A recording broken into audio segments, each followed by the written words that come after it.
From zombies, because who don't love zombies, to training and superhuman powers. Hello, Magi here, and welcome back to another episode of Interesting Touhou Facts, the series where I talk about facts from Touhou that I find either fun, unusual, or simply interesting. So without further ado, let's begin the Interesting Touhou Facts number 53.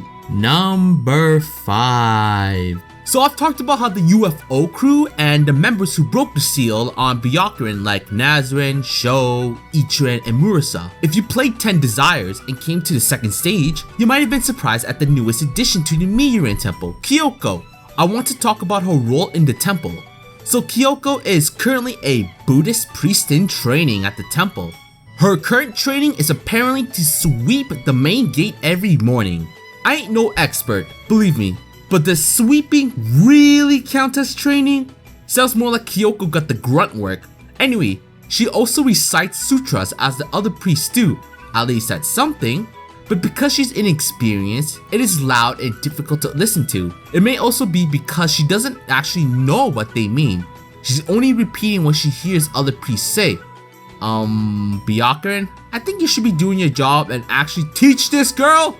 Her daily activities at the Magi temple, however, leaves her quite bored. I mean, when you came to train but instead got shafted to cleaning duty, I can imagine so. As a result of her dissatisfaction with her training, she has formed a punk rock band with Mystia called Gyaku, which I've discussed a long time ago. Byakuren is not pleased with this development, and in Symposium proposes to punish Mystia for being a bad influence.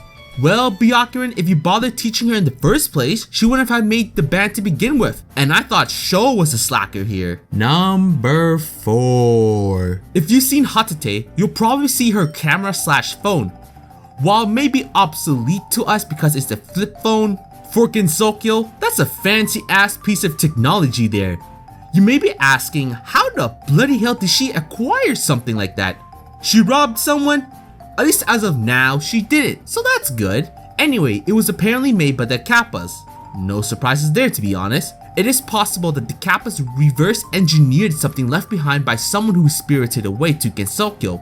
It makes sense. As awesome as the Kappas may be, I don't know if they would have been able to make a phone that looks so similar to ones we had in the past. Imagine if the Kappas had their hands on a smartphone. The possibilities are endless. Number 3. Yoshika, our lovely zombie. Although that would depend on your definition of lovely. As you know about zombies, they're... how do I put this lightly? Oh, right. Bloody dead! And dead things tend to decompose. Yoshika, on the other hand, does not. Magic! Actually, that's legitimately the reason. In order not to decompose like normal Jongshis do, Yoshika has an anti-decomposing spell placed on her. Told ya! She has no sense of self and does not know pain or fatigue, which allows her to bring out all possible physical strength and creates great difficulty to encounter. She usually attacks people for no particular reason, but is easy to run from. If her speed is anything like a zombie, then you should be able to outrun it. Unless they're those stupid running zombies, then never mind. Let's just be thankful she's slow. Number 2. Let's switch to our favorite species girl named Nue. Did you know that your first encounter with Nue was not in her extra stage, but in fact in stage 4? You can also see her again in stage 6. The mid-boss in that stage is a ball of light, which turns out to be a transformed Nue. The cool thing is that it's similar to the stage 2 mid-boss of Mystic Square. Yuka also turned into a ball of light during her battle in Lotus Land story. However, she bears the most similarity to the mysterious orb in Lotus Land story.